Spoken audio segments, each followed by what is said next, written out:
Syria में एक बार फिर हयात तहरीर अल शाम यानी HTS की वापसी होती दिख रही है। इस गुट ने सीरिया की सेनाओं को खदेड़ते हुए अलेप्पो में प्रवेश कर लिया है। ऐसे में सीरिया सरकार के लिए ईरान, रूस और हिजबुल्लाह के बिना HTS का सामना करना मुश्किल दिखाई दे रहा है।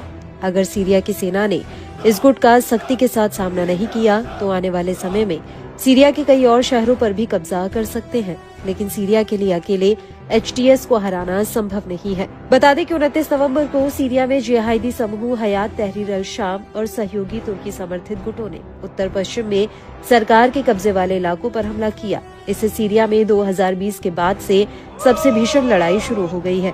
Syrian observatory for human rights के प्रमुख रामी अब्देल रहमान ने कहा कि लड़ाई मुख्य उत्तरी शहर अलेप्पो से 2 किलोमीटर दूर तक पहुंच गई है। अलेप्पो शहर के लिए कई स्थानों पर विस्फोट की भी खबरें हैं। इसे सीरिया की बशर अल असद सरकार के लिए बड़ा खतरा माना जा रहा है। क्या ईरान, रूस और हिजबुल्लाह सीरिया को बचा पाएंगे? बता दें कि ईरान, रूस और हिजबुल्लाह ने सीरिया के गृह युद्ध को पलटने में अहम भूमिका निभाई थी, लेकिन उत्तर पश्चिम में इदलिब पर अभी भी अलकायदा और तुर्की समर्थित आतंकवादियों का नियंत्रण है। 2020 से रूस तुर्की समझौते के तहत इस क्षेत्र में नाजुक युद्ध विराम हुआ था, लेकिन हाल के महीनों में सीरिया की स्थिति खतरनाक हो गई है। इस वक्त हिजबुल्लाह इजराइल से लड़ने में व्यस्त है, रूस यूक्रेन युद्ध में व्यस्त है, ईरान भी इजराइल के साथ युद्ध जैसे हालातों में फंसा हुआ है।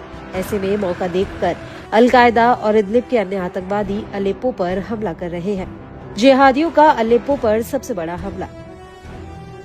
जिहादियों और उनके तुर्की समर्थित विद्रोहियों ने 29 नवंबर को सीरिया के दूसरे सबसे बड़े शहर अलेप्पो पर हमला कर दिया।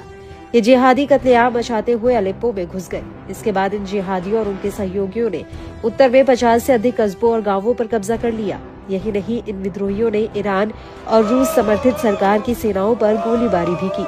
ये सभी जिहादी अलकायदा से जुड़े हुए बताए जा रहे हैं। इसे अब तक का सबसे बड़ा हमला बताया जा रहा है।